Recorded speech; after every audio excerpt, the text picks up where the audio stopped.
নমস্কার, BTV prime time Bangla খবরে আপনাদের স্বাগত জানাই আমি মধুমত্তমা। প্রথমেই সংবাদ শিরোনাম। এসএমসিএইচে আটক ঔষধ বিক্রি করতে আসা এক দালাল। ধৃত দালালকে পুলিশের কাছে সমঝে দিলেন হাসপাতাল কর্তৃপক্ষ।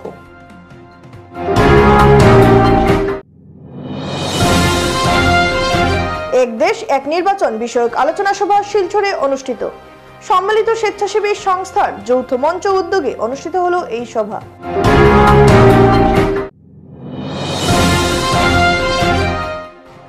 বোর্ডের অনুমতি ছাড়া রেজিস্ট্রেশন নয়, অবৈধ স্কুলের বিরুদ্ধে কঠোর পদক্ষেপ শ্রীভূমিতে।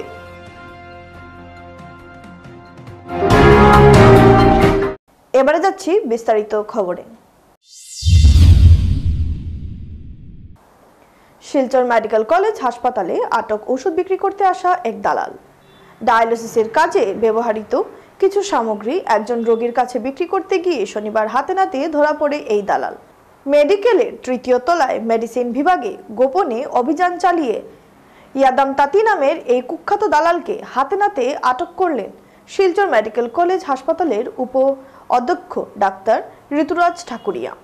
এই দালালের কাছে থাকা একটি ব্যাগ থেকে সেন্ট্রাল ভেনাস লাইন ইকুইপমেন্ট সহ বেশ কয়েকটি ফার্মেসি এবং ডায়াগনস্টিক সেন্টারের ভিজিটিং কার্ড জব্দ করেন ডাক্তার ঋতুরাজ ঠাকুরিয়া। পরে ঔষধ সহ এই দালালকে হাসপাতাল অধ্যক্ষ ডাক্তার ভাস্কর গুপ্ত এবং অধ্যক্ষ ডাক্তার দেবকুমার চক্রবর্তীর কাছে নিয়ে যান। বিগত 4 মাস থেকে এই সামগ্রীগুলো অধিক দামে হাসপাতালের রোগীদের কাছে বিক্রি করে আসছে দালালরা। ইয়াদম তাঁতির সাথে শিবাদেব নামে আরও একজন দালাল রোগীদের কাছে দীর্ঘদিন থেকে ঔষধ সামগ্রী বিক্রি করছে বলে স্বীকার করে ইয়াদম তাঁতি। পরে ধৃত দালালকে পুলিশের কাছে সমঝে দেন হাসপাতাল কর্তৃপক্ষ।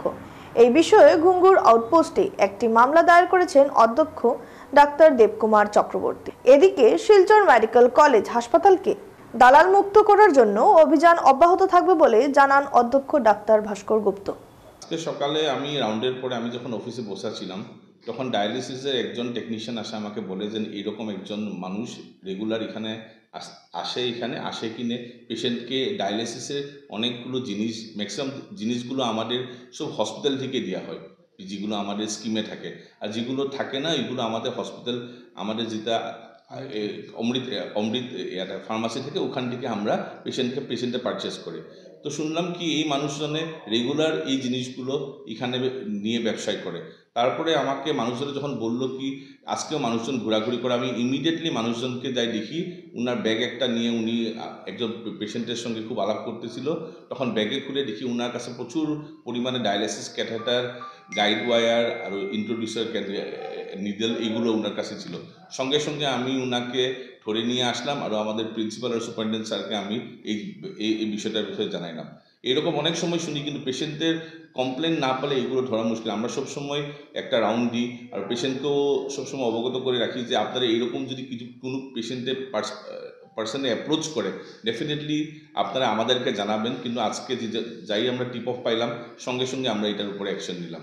মেডিকেলে এই দালালিয়ে প্রায় আমাদের কানে এগুলো খবর আসে। তো রুগীর আত্মীয় স্বজনরা যদি সঠিকভাবে আমাদের কাছে কমপ্লেন না দেয় অনেক ক্ষেত্রে দালালকে আমরা ধরতে পারি না।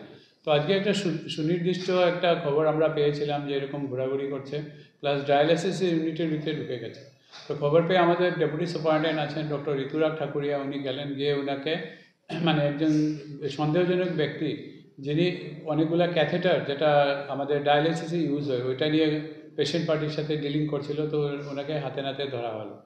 তো ধরার পরে জানা গেল যে এই লোকটা গত 4 মাস ধরেই এখানে এইগুলা কাজ করে যাচ্ছে। তারপরে আরও কয়েকজনের নাম বললো, এগুলা নাম প্লাস অনেকগুলা ভিজিটিং কার্ডও দেখালো, অনেকগুলো ফার্মেসি বা ওই ডিস্ট্রিবিউটারের নাম লেখা আছে। এগুলো আমরা পুলিশকে অলরেডি দিয়ে দিয়েছি। তো আমাদের একটাই কথা যে রুগীদের ক্ষেত্রে বা রুগীর আত্মীয় স্বজনরা যারা আসেন শিলচর মেডিকেল কলেজে, আমরা কিন্তু অনেক জায়গায় ডিসপ্লে করে রেখেছি যে দালাল মুক্ত শিলচর মেডিকেল কলেজ, কারণ আমরা we have taken zero tolerance against all kind of corruptions. So এটারই পার্ট হিসাবে বেশিরভাগ ক্ষেত্রে দেখা যায় দালাল ধরা পড়লেও রুগীরা এগুলা নিয়ে কোনো লিখিত অভিযোগ দাখিল করেন না, যার জন্য ওদেরকে পুলিশ ধরে নিয়ে গেলেও খুব সহজে ওদেরকে ছেড়ে দেয়, ওই দিনই ছেড়ে দেয়। তো এগুলোর ক্ষেত্রে আমরা আশা করছি আমাদের ডিস্ট্রিক্ট প্রশাসন এবং পুলিশ প্রশাসন একটু কড়া পদক্ষেপ নেবেন যাতে শিলচর মেডিকেল কলেজকে দালাল মুক্ত করা যায়। আর আমাদের যারা টিচার্সরা আছেন বা ফ্যাকাল্টিজ আছেন ওরাও অনেক চেষ্টা করে যাচ্ছেন, যেরকম আজকের ক্ষেত্রে তো ফুল ক্রেডিট গোজ টু আমাদের ডক্টর ঋতুরাগ ঠাকুরিয়া, যিনি আমাদের ডেপুটি সুপারিনটেন্ডেন্ট। উনি খবর পেয়ে ওনাকে একদম হাতে নাতে ধরে এনেছেন। তারপরে ব্যাপারটা এখন আমরা পুলিশকে সমঝে দিয়েছি এবং উনি লিখিত বক্তব্য দিবেন, তারপরে আমাদের সুপারিনটেন্ডেন্ট স্যার এটা নিয়ে এফআইআর লজ করে দেবেন লোকাল পুলিশ থানা। শনিবার সম্মিলিত স্বেচ্ছাসেবী সংস্থার যৌথ উদ্যোগে শিলচর গান্ধী ভবনে এক দেশ এক নির্বাচন বিষয়ক এক আলোচনা সভার আয়োজন করা হয়। এদিন আলোচনা সভায় সম্মানিত অতিথি হিসেবে উপস্থিত ছিলেন আসাম বিশ্ববিদ্যালয়ের অধ্যাপক ডাক্তার নিরঞ্জন রায়, প্রাক্তন অধ্যাপক ডাক্তার বিভাস দেব, জেলা ক্রীড়া সংস্থার সভাপতি শিবব্রত দত্ত, আইনজীবী ধর্মানন্দ দেব প্রমুখ। আলোচনা সভায় উপস্থিত সবাই বক্তব্যে রাজনৈতিক স্থায়িত্ব বজায় রাখতে হলে এক দেশ এক নির্বাচন বিষয়ে সহমত পোষণ করেন। বক্তারা সবাই জানান দেশের 80% জনগণ এক দেশ এক নির্বাচনের পক্ষে রয়েছেন, তাই এই আইনটি বাস্তবায়নের ক্ষেত্রে সবাইকে এগিয়ে আসতে হবে। এই আইন প্রণয়ন হলে দেশের সার্বিক উন্নয়ন ঘটবে। এদিন অন্যান্যদের মধ্যে উপস্থিত ছিলেন অধ্যাপক ডাক্তার নবেন্দু বণিক, বিজেপি রাজ্যের সম্পাদক কনাদ পুরকাইস্থ, স্বপন শুক্লবৈদ্য, আইনজীবী তুহিনা শর্মা প্রমুখ এবং সম্পূর্ণ অনুষ্ঠানটি সঞ্চালনায় ছিলেন বিপ্লব দে, আহ্বায়ক সৌমিত্র দত্ত রায় ও দিলু দাস।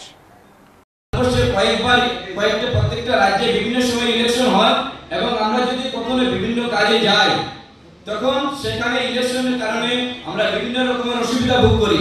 যারা বিভিন্ন জায়গায় যায় ওনারা লক্ষ্য করবেন যে ইলেকশনের সময় ওখানে কোড অফ কন্ডাক্ট দেওয়া থাকে, গাড়ি পাওয়া যায় না, বিভিন্ন রকমের, যেখানে আপনার 1000 টাকা খরচ করতে লাগবে সেখানে 10,000 টাকা খরচ হয়ে যাচ্ছে। একদম আননেসেসারি নিজের 80% আছে, শুধু 20% এর প্রয়োজন। সেই 20% আমরা কিভাবে দিতে পারবো? এক দেশ এক নির্বাচন নিয়ে কোনো বিতর্ক আমার মনে হয় না আগামী আর কয়েক বছরের মধ্যে কোনো প্রয়োজন পড়বে, কারণ একটা উন্নতশীল দেশের জন্য সবচেয়ে বড় বার্ডেন হলো ফাইন্যান্সিয়াল বার্ডেন। আর বিভিন্ন সময়ে গোটা বছর জুড়ে যদি ইলেকশন হয় একটা দেশ উন্নতশীল থেকে উন্নতের কোনোদিনও যেতে পারবে না।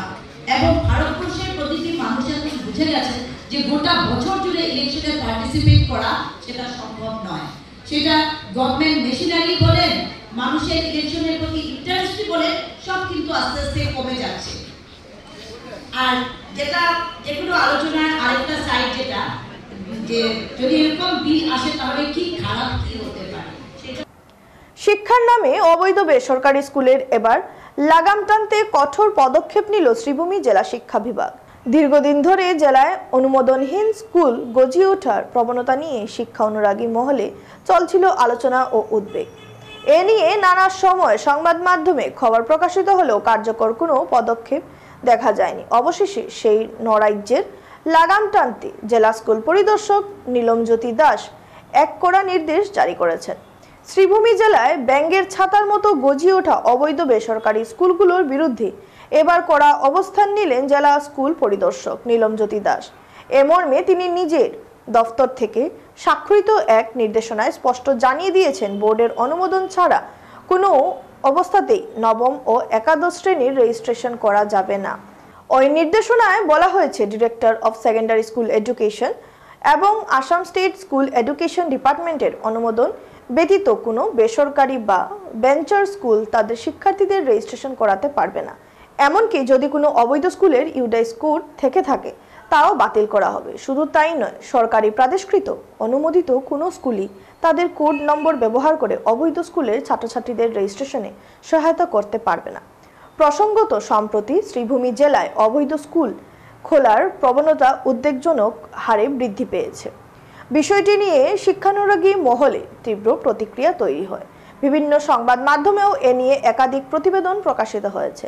জেলা শিক্ষা বিভাগের পক্ষ থেকে জানানো হয়েছে খুব শীঘ্রই বৈধ শিক্ষা প্রতিষ্ঠানগুলোর তালিকা জনসম্মুখে প্রকাশ করা হবে। তবে জেলা স্কুল পরিদর্শকের এই নির্দেশ কতটা কার্যকর হয় তা এখনো সময়ই বলে দেবে।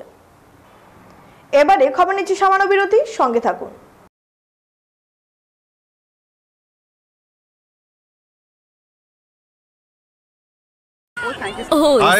प्रसन्न सर अरे प्रसन्न सर और जैकेट पहरी गल এতিয়া অলপ সময়ৰ বাবে মই হিৰো হম प्रसन्न सर सर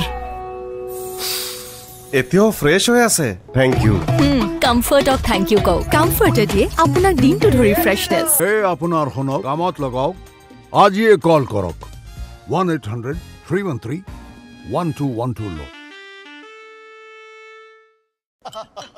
চেনি না না না মোৰ সুগাৰ নথকা কাপ ডায়াবেটিছত কম কৰিবলগীয়া হৈ পৰে তেন্তে ব্লাড সুগাৰ কম হ'ল ক'তনো অকল সুগাৰ কম কৰিলেই যথেষ্ট নহয় মানে এতিয়া ফাইবাৰ থকা কাপো ষ্টাৰ্ট কৰা যেনে হৰলিক্স ডায়াবেটিছ প্লাছ ইয়াৰ হাই ফাইবাৰে ব্লাড সুগাৰ নিয়ন্ত্ৰণ ৰখাত সহায় কৰে প্ৰথম দিনটোৰ পৰাই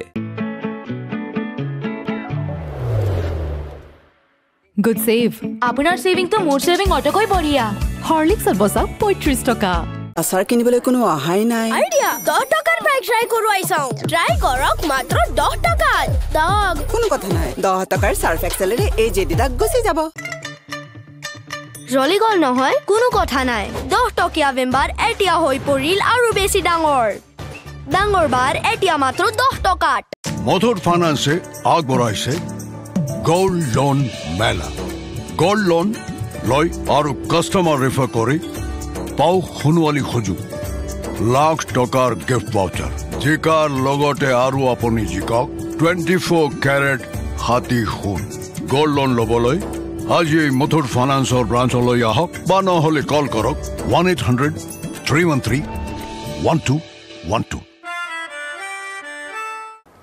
ফিরে এলাম বিরতির পর পাথারকান্দি অঞ্চলের বিষ্ণুপ্রিয়া মণিপুরী কবি সাহিত্যিক ও সাংবাদিক রঞ্জিত সিনহা এবার পেলেন ভাষা গৌরব সম্মান গুয়াহাটি মহানগরীর পাঞ্জাবাড়ির শিল্পগ্রামে বিষ্ণুপ্রিয়া মণিপুরী সাহিত্য পরিষদের উদ্যোগে ভাষা শহীদ সুদেষ্ণা সিনহার 30তম শহীদ দিবস উপলক্ষে সম্প্রতি অনুষ্ঠিত এক বিশেষ আলোচনা চক্রে বিষ্ণুপ্রিয়া মণিপুরী ভাষার কবি ও সাংবাদিক রঞ্জিত সিনহাকে অসম সরকারের ভাষা গৌরব স্কিমের অন্তর্ভুক্ত ভাষা গৌরব সম্মান 2025 প্রদান করা হয়।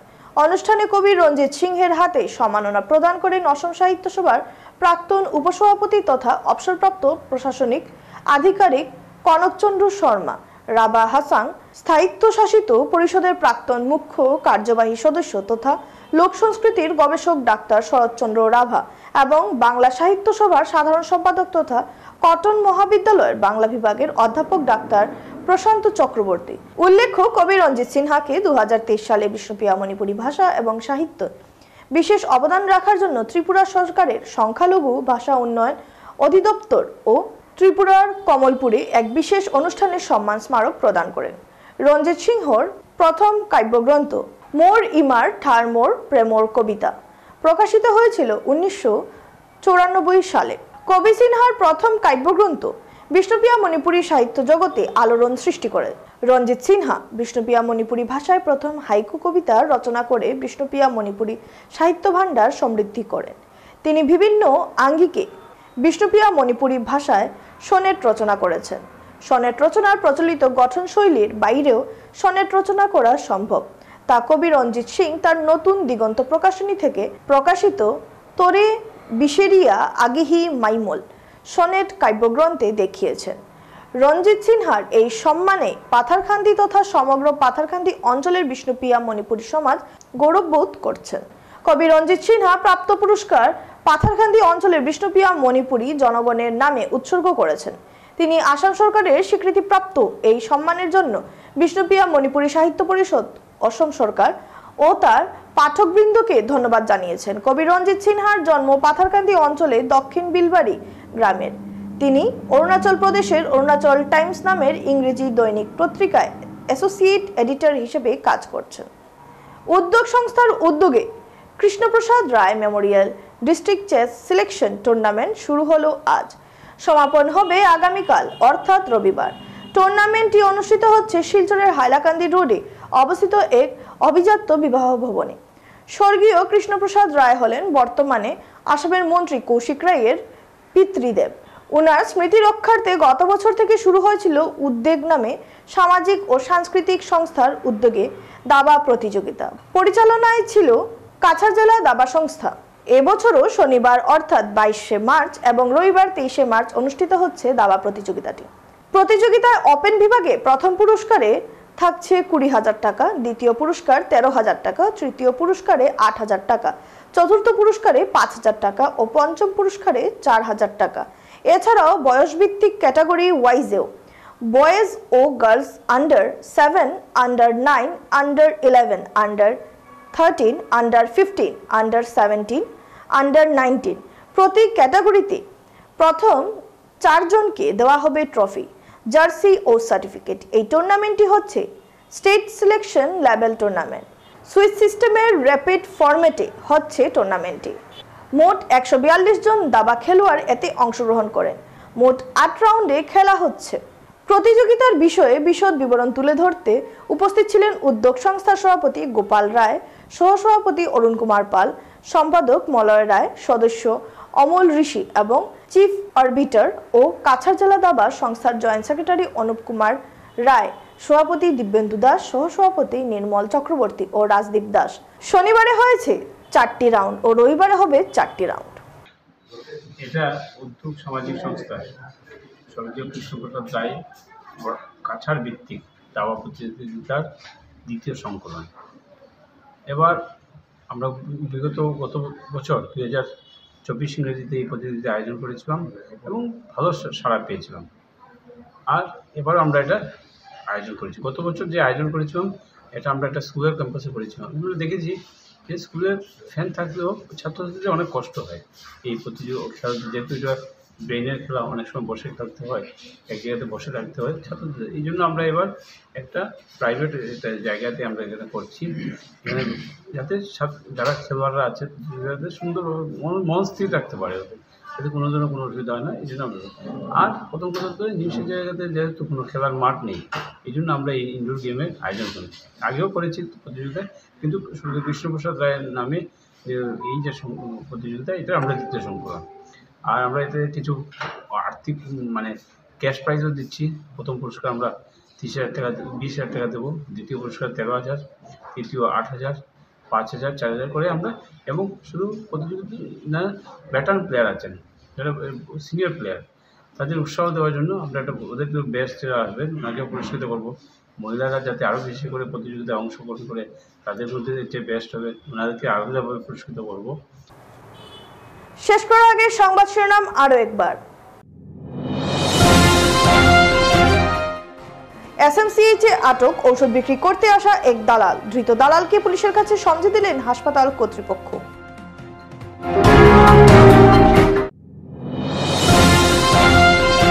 এক দেশ এক নির্বাচন বিষয়ক আলোচনা সভা শিলচরে অনুষ্ঠিত। সম্মিলিত স্বেচ্ছাসেবী সংস্থার যৌথ মঞ্চ উদ্যোগে অনুষ্ঠিত হলো এই সভা।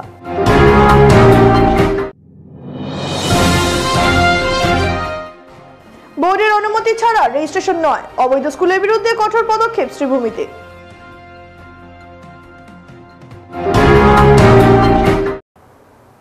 বিটিভি প্রাইম টাইম বাংলা খবর আজ এ পর্যন্তই। নমস্কার।